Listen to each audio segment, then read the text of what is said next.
আমরা জানি ইসলামী শরীয়তের 5টি স্তম্ভের মধ্যে তৃতীয় স্তম্ভ রমজানের রোজা, যা হিজরি সনের নবম মাসে অত্যন্ত মর্যাদা ও ভাব গাম্ভীর্যের সাথে পালন করা হয়ে থাকে। সারা বিশ্বের ধর্মপ্রাণ মুসলমানগণ এই মাসে প্রতিদিন সুবে সাদিক থেকে সূর্যাস্ত পর্যন্ত সকল ধরনের পানাহার এবং সকল ধরনের গুনাহ থেকে অর্থাৎ নিষিদ্ধ কাজ থেকে বিরত থাকার মধ্যে দিয়ে মহান প্রভুর মহান সৃষ্টিকর্তা মহান রব্বুল আলামিন আল্লাহ পাকের সান্নিধ্য লাভের চেষ্টা করে থাকেন। আমরা জানি ইসলামের বিভিন্ন দিবস ও ইবাদতগুলি আরবি মাসের সাথে সংশ্লিষ্ট, আর আরবি মাস চাঁদ দেখার উপর নির্ভরশীল। কিন্তু অনেক সময় আকাশ মেঘাচ্ছন্ন থাকার কারণে আরবি মাস গণনা নিয়ে কিছু জটিলতা তৈরি হয়, যা আমাদেরকে সংশয়ের মধ্যে ফেলে দেয়।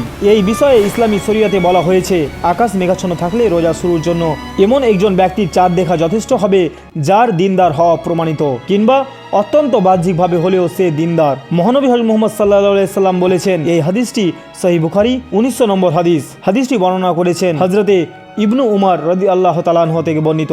তিনি বললেন, আমি আল্লাহর রাসূল মহানবী হযরত মুহাম্মদ সাল্লাল্লাহু আলাইহি সাল্লামকে বলতে শুনেছি, তোমরা চাঁদ দেখলে সিয়াম অর্থাৎ রোজা পালন শুরু করো এবং চাঁদ দেখলে ইফতার করো, আর যদি আকাশ মেঘাচ্ছন্ন থাকে তাহলে শাবান মাস 30 দিন পূর্ণ করো।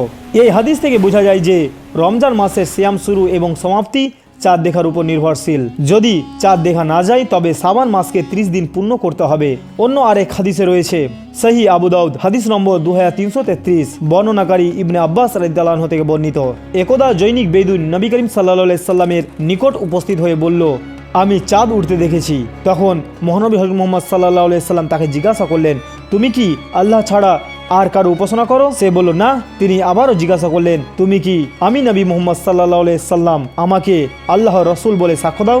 সে বলল, জি হ্যাঁ। তখন নবী হযরত মুহাম্মদ সাল্লাল্লাহু আলাইহি সাল্লাম বললেন, হে হযরতে বেলাল রাদিয়াল্লাহু তাআলা আনহু, লোকদের মধ্যে ঘোষণা করো যেন তারা আগামীকাল রোজা রাখে। এই হাদিস থেকে বোঝা যায় যে একজন বিশ্বস্ত মুসলিমের চাঁদ দেখার সাক্ষ্য গ্রহণযোগ্য এবং তার ভিত্তিতে রোজা শুরু করা যায়। অন্যদিকে আকাশ পরিষ্কার থাকলে একজনের সাক্ষ্য যথেষ্ট নয়, বরং এত লোকের সাক্ষ্য প্রয়োজন যার মাধ্যমে প্রবল বিশ্বাস জন্মাবে যে চাঁদ দেখা গিয়েছে। কারণ যে বিষয়ে অনেকের আগ্রহ ও সংশ্লিষ্টতা থাকে তাতে দুই একজনের সাক্ষীর উপর নির্ভর করা যায় না। আসসালামু আলাইকুম ওয়া রাহমাতুল্লাহি ওয়া বারাকাতুহু।